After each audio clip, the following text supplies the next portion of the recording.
Mwiriwe Rwanda Epudeti, tubifurije icyumweru cyiza kandi tuboneraho umwanya wo kubashimira ku bw'amakuru meza muduha mu buryo bwihuse. Ni nabyo bidutera imbaraga zo kuba twabasangiza ibyo natwe tuba twabonye. Aha rero ni muri province ndimo, province ya Utuwele, muri teritwari de Wacha.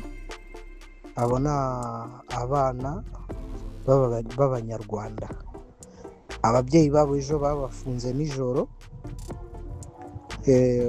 Ya mvugo y'abanyarwanda ngo uwanze imbuto burya aba yanze n'igiti, cyangwa se uwanze igiti aba yanze n'imbuto yacyo.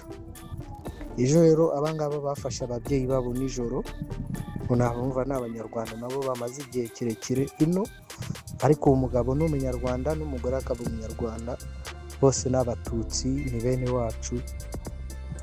Umugabo yitwaga Kasongo n'umugore akitwa Jackie.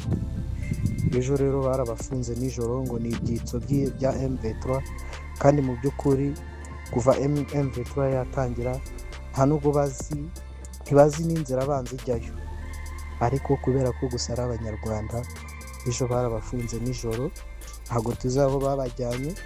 None baragarutse baje gufata n'abana babo, ndumva bafunze n'umwana uri munsi y'imyaka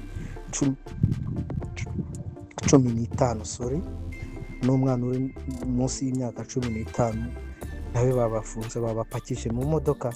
Ni ukubasabira rero, ntabwo tuzi aho babajyanye, nta nubwo tuzi icyo bagiye kubakorera.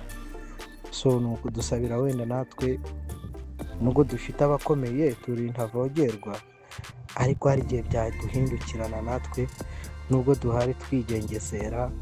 Biramutse bihindutse, kuko tuba twegereye Uganda kandi dufite uburyo bwa transport byatworohera kuba twakambuka hakurya muri Arua. Nibyo rero biri kuba ku banyarwanda bari muri province ya Utuwele, naho ibintu byatangiye gukomera, kuko niho nangavuka. Urumva hari ubugenzuzi buri ku rwego rwo hejuru.